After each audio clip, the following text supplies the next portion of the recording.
Welcome to the Build My Online Store podcast, where we discuss everything and anything about running an online store. If you like the podcast, sign up for the mailing list to get news and updates at buildmyonlinestore.com. And now, here's your host, Terry Lynn. Welcome to the first episode of the Build My Online Store podcast. I'm your host, Terry Lynn. Today, we're going to learn about lessons on e-commerce from selling over 10,000 iPad cases with Ajay at Happy Hour Studios. What's up, Ajay? Hey, how are you doing, Terry? Thank you so much for having me, man. I appreciate it. So, Ajay, why don't you give us a quick background about yourself and how did you get into Happy Hour Studios? Absolutely, man. I started working with Shopify actually quite a while ago. I was looking to go into med school, and I discovered the world of startups and online e-commerce. A friend pointed me in the direction of Shopify, and it's kind of been where I've been playing ever since. I moved to Southern California and somehow met up with Devin and Ryan, the co-founders of Happy Owl Studio. We got to talking about e-commerce, customer service, and the whole realm of online stores. And that's kind of how I ended up heading their e-commerce operations. Okay, and how did the whole idea of Happy Hour Studios start?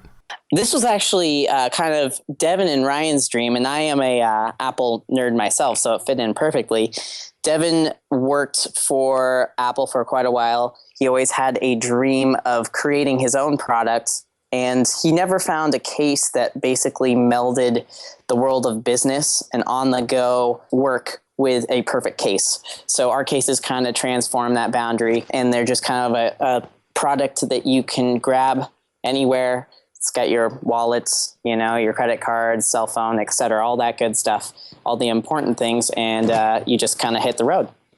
The iPad case market is quite saturated, so how do you guys differentiate from all the cases out there? That's a great question, and it's not an easy one. You're right. The market is very saturated. There's a lot of phenomenal companies and products out there.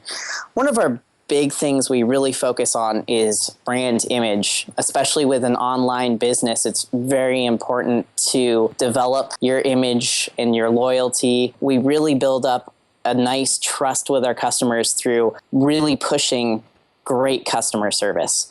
And I think that's one thing that really sets online businesses apart from each other is the amount of effort and emphasis they put on giving people a great experience when they come to the store. And it's something that really needs to be focused on from the get-go when people are starting their own online business. So I was at your Facebook page earlier and I saw there's 6 or 7 videos that I think they're quite funny actually. We had some fun with that.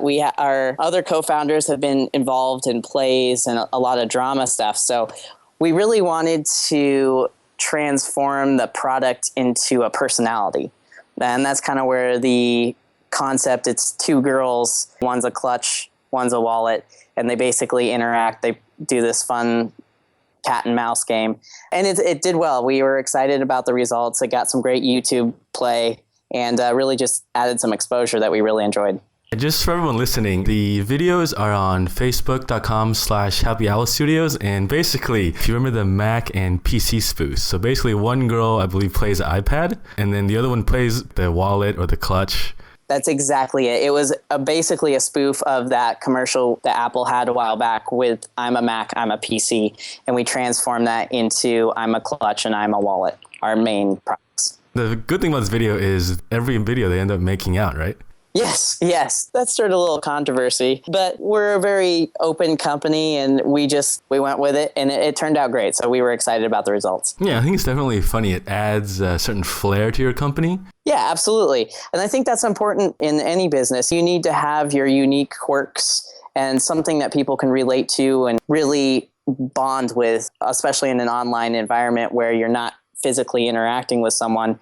You need that way of connecting with people. Something like YouTube is a perfect platform to really express that. In the online e-commerce environment, you don't actually see your customer. How do you segment them after 2-3 years selling iPad cases? I'm sure you have a target demographic that buys your cases, certain income level, and how do you figure that out as you go along? We do a lot of analysis via our analytics. For the most part, you can glean a lot of information from that. At the end of our checkout process, we also have a survey that people can fill out, and it basically has your demographic information, your income level, all that good stuff. We really have benefited from paying attention to this because it allows us to adapt to produce products that fit niches that may fit us better. And it really just allows us to optimize our sales. So there's a saying where if you're trying to sell to everyone, it's not a good business model and it's better to niche down now. When you're talking about that point, I think a lot of people are trying to sell their product to a very wide array of people. And definitely doable, especially depending on the product. This is a generalization, but you can really take advantage of niches in e-commerce. And I think that's something that is a very huge plus on doing sales online versus in the world. You can really optimize your little sphere of people and take advantage of it. So there's definitely some huge tactics to that. We've found that if you focus on a certain niche, you can really optimize your sales, your strategies, and your operations. Going back to marketing, which way have you found to be the best for Happy Owl Studios? Happy Owl started out with a very small purse, and it's been kind of bootstrapped for the most part. And I think this is a case for a lot of Shopify store owners that are just starting out. Budgets are small and that kind of stuff. And I think one of the things that has really benefited us is providing exceptional customer service. And the reason I say that is because one of the best marketing channels is word of mouth. In today's age with status updates and social media integrated into daily life, it's really important that you give the customer an amazing experience and something they want to talk about.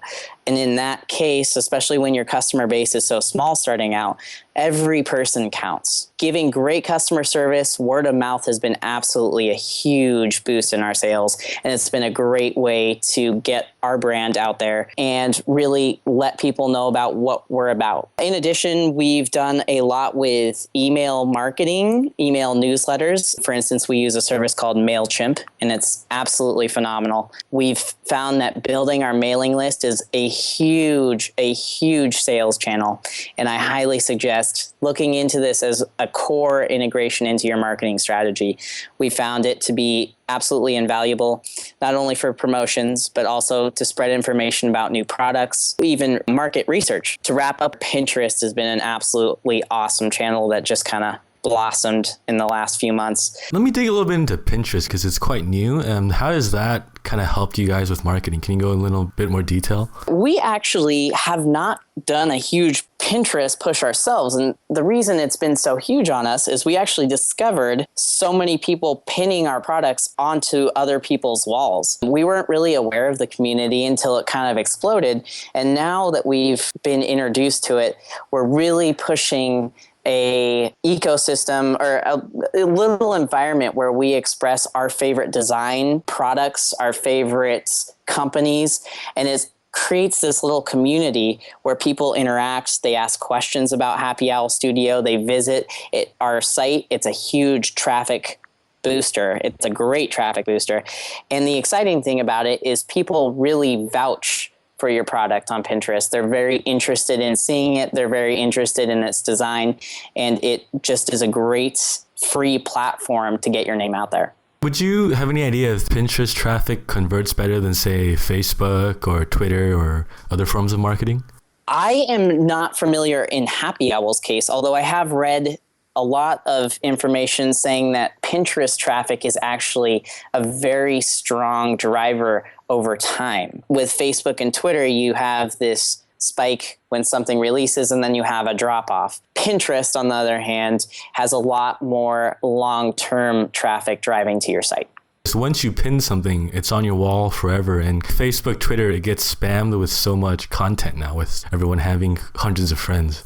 Yes, you're 100% correct. It is a shorter term information cycle.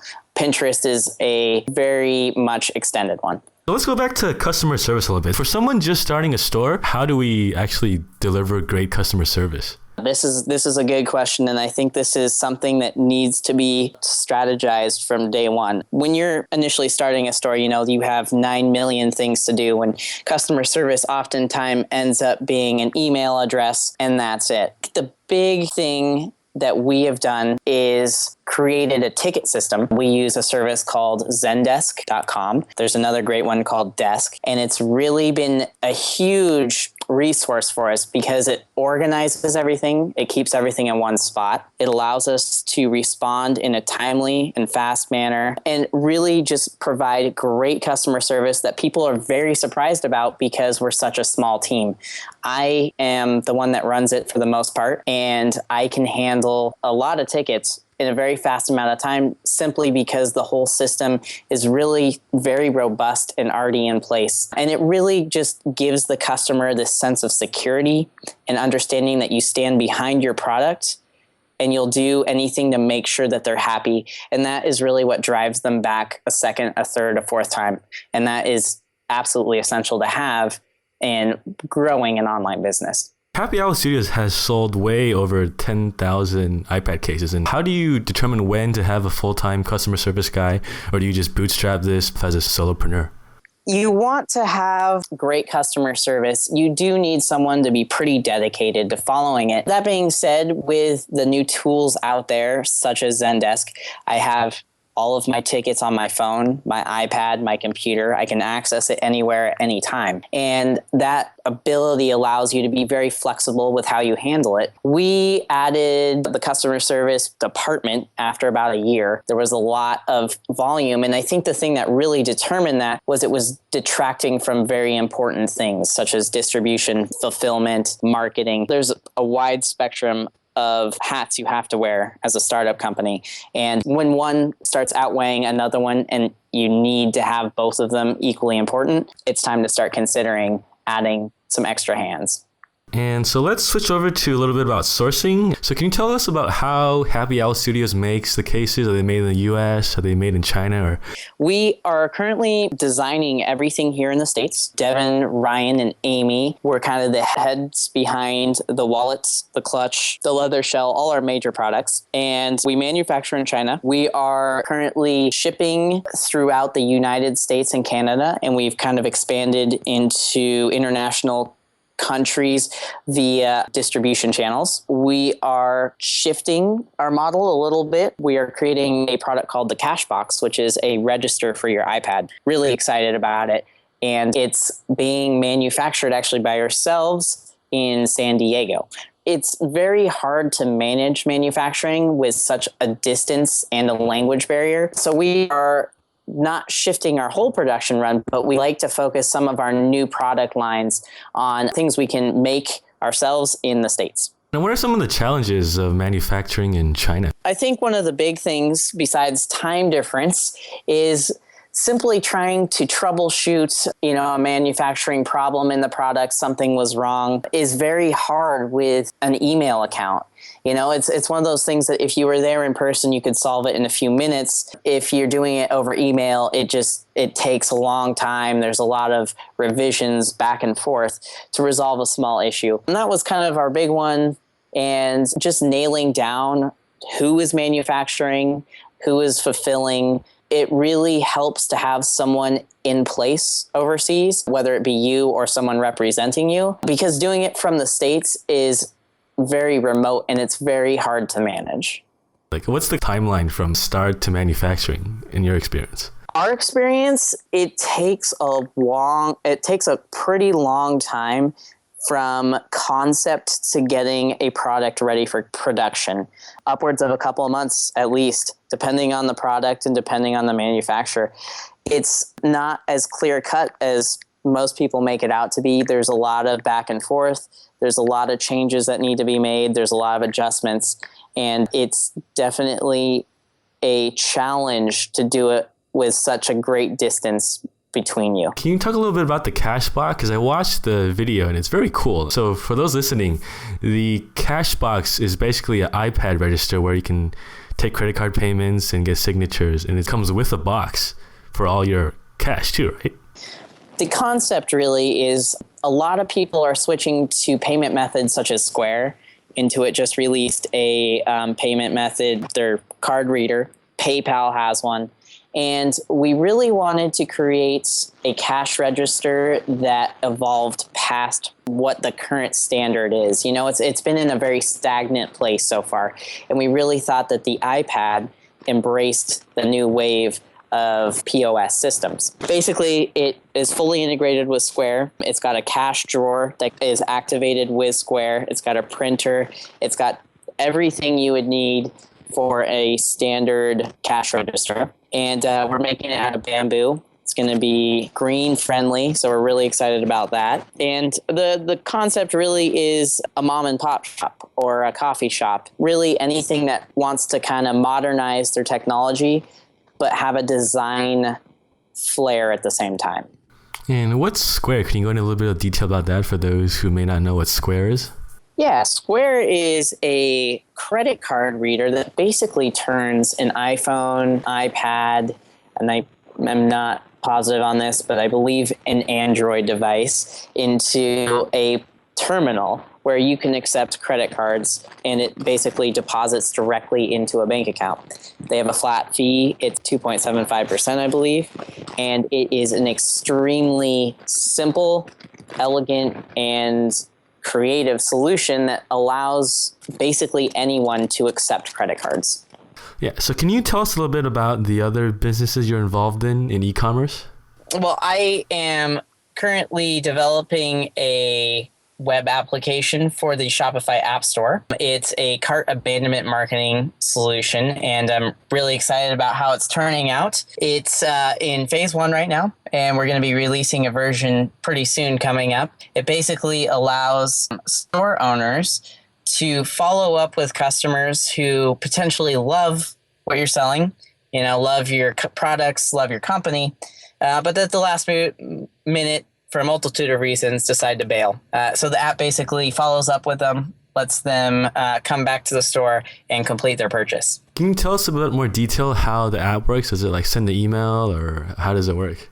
Absolutely. It is an email-based marketing tool that basically allows you to create campaigns based on regions. So best maybe for me to give you an example. Say you create a campaign for the United States and you'd like to provide a customer that potentially likes what you're selling free shipping if they come back and create a purchase. So you go to the store, you select a product, put it into the cart, begin to check out, and then at the last minute decide to bail. You can receive an email from my app within a certain determined time by the Shopify store that will basically give you a message and give you a link to come back and complete your order. What's the optimal time you found? Because I'd assume if you send it too late, people will think, do I owe you money? Or if you send it too soon, they'll be, oh, how do you have my email, right? What's the kind of the balance you found for this campaign? It's a great question. We are still kind of new and looking to kind of develop a strategy to present to people. Right now, we are, from my research, it's pretty optimal around 3 hours. That's kind of a sweet spot. It really also depends on the type of product, whether it's a very big purchase or if it's simply just a shirt. You know, if it's a big purchase, it might take more than one email to convince. In that sense, it would be nice to be able to create a 3-step recovery process versus a shirt, you know, $50 max, and they get an email 3 hours later and decide to come back. Well, for new store owners, how would they test this? Is this, because some of them might be afraid of pissing customers off. Do you have any advice on that? There is currently not really a way in Shopify to test it, but you can follow up with customers. Shopify does a really nice thing with their customer section where they basically create a order number with a potential customer, even if they do not complete the order. So basically you can go into your customer section and sort by abandoned customers and see who is abandoning, what did they abandon within their cart, and basically manually follow up in that fashion. I see. And so what's the typical abandonment rate that you've seen in the businesses you're involved in? This is kind of shocking, actually. And when I first read it, I was kind of shocked. It is upwards of 75% across all online stores. It depends on the store, obviously, but your average is around 70 to 75%. A lot of a lot of store owners that are starting out can really benefit from a solution that takes advantage of something that's already happening, but being kind of neglected. So the whole concept behind the app is really to allow small businesses to create a new revenue stream from some phenomenon that's already happening, but is not being addressed. I see. And what is this app called? This app is called Elasto, and it's on the Shopify App Store. It's a great app, and I think version 2 is really going to expand its capabilities. We're very excited for the near future. Okay, great. And I think that's it for this interview. If anyone wants to get in touch with you, how can they reach you? Oh, if anyone wants to get in touch, absolutely. Happy Owl Studio. My email is aj@happyowlstudio.com. And my Twitter is my nickname, Jay, and last name, Mantri, MANT as in Thomas, RI, @JMantri. And that's it. All right. Thanks, everyone, for listening to the first episode of our podcast. And we'll see you again soon.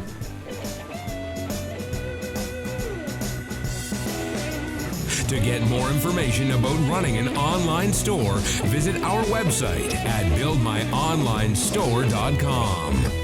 There, you'll find articles, case studies, and tools to help you run a successful online store.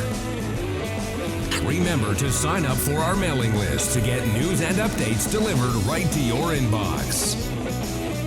Thank you for listening to this episode of the Build My Online Store podcast.